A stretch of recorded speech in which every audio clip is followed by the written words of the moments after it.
My name's Warren. I'm with Environmental Improvements. We rep Watson Marlo Pumps, myself, and there's another gentleman, Derek Cathy, back there.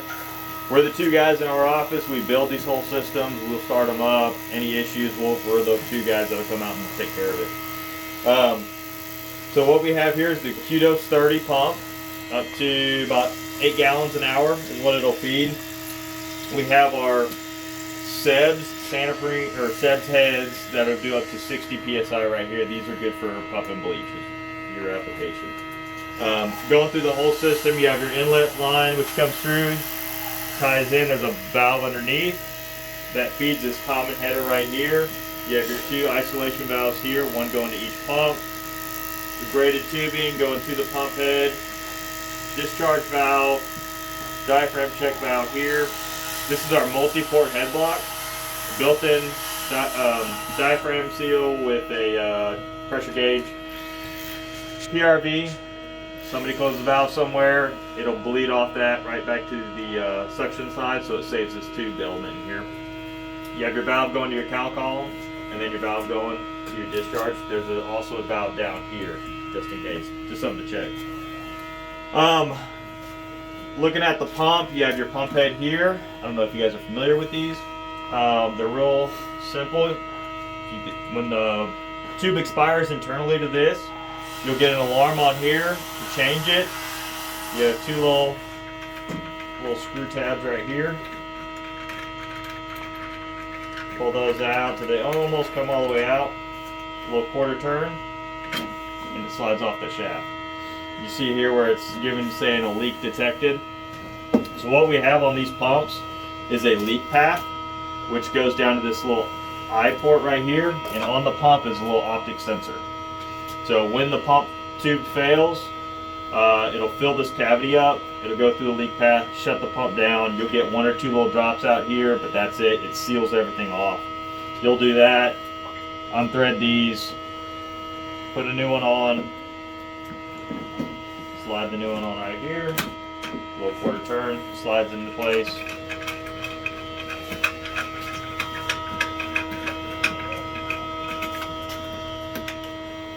And then you go ahead and just go hit that reset button, confirm it, and you're right back in business. Looking at your system, these pump heads should last 6 months, maybe a year. So you're really not going to change it very often. You come right back here, turn your valves back on, and you're good. Going through the screen right here, we have a home button. If you're ever in the menu anywhere, you hit that home button, you come right back to this front screen. Green button, that's start, stop, your max. If you guys get a new chemical tank or whatever, there's air in the lines, you're running that pump, you hit this max button, it'll run full speed. You let it go, it goes right back to what you're feeding. You have your light button. After the pump sits here for a while, the screen will go dark. This will give you a little indicator. You hit that button, it lights right back up. Up, down arrows, and your mode button. So in here, you see right now we're in hand. There's a little hand right here on the screen. That means you're in hand, you're in manual mode. If you ever needed to change that, when they get this all hooked up, you can go down here to this analog. Now it's going to be looking for your 4 to 20 signals, all that stuff. This is also the screen where you would want to calibrate the pump. You hit the mode, go to the next one down, flow calibration. And actually I'll do it on that pump. So let me hit the home button there. So let's say we wanted to go through a calibration, you put a new pump head on, we'll do a drawdown. I already filled it up. So what are we looking at? About 950, 940. So you would hit the mode button, go to flow calibration. These are your 2 soft keys. You'll hit select. You can designate the RPM you want to do it at. I'm running it at 120 RPMs. You'll hit enter. Now it's saying, okay, let's start it. So we double check our valving. So we're going to feed off that. That's shut. We'll hit start. We'll let it pump for a little bit here. So that's pumping that water out right now. It's pumping it out, yeah. Okay. You don't want to cycle back through, it won't work. You can do a fill calibration. I just find it's more accurate if you fill it up and it gravity feeds right to it. Yeah. Now, since you guys are dealing with bleach, I don't recommend keeping the cow column full of bleach. it will discolor it, and so it'll make reading it down the road a little harder.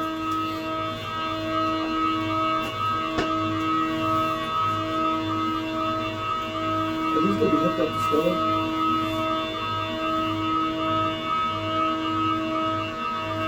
So we'll stop it there. So right now it'll give you two numbers. One number will be, hey, this is what I metered. The other one is the actual volume. If you go, oh hey, I'm off 50 mils, you take your up down keys, that bottom number changes. I just calibrated these, so they should be on. Right? So you do that, you hit enter, you hit accept, back to your home screen, you're good to go. Pump's calibrated for that tube. They're gonna be a slight bit different, right, with the tube or whatever. So that is really all you guys really need to know on these. Not a lot to them when you're operating them in hand. Again, once you guys get the signal, SCADA, 4 to 20, everything hooked up, we can go through that, how to calibrate them if you ever needed to, all that. So yeah, is there any questions on these? Does Marlo offer any time?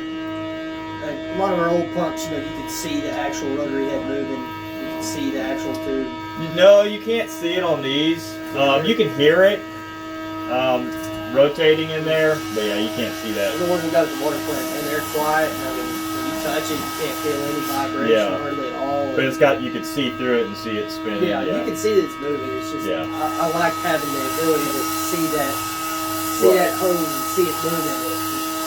Unless the blower's on, you can typically hear it.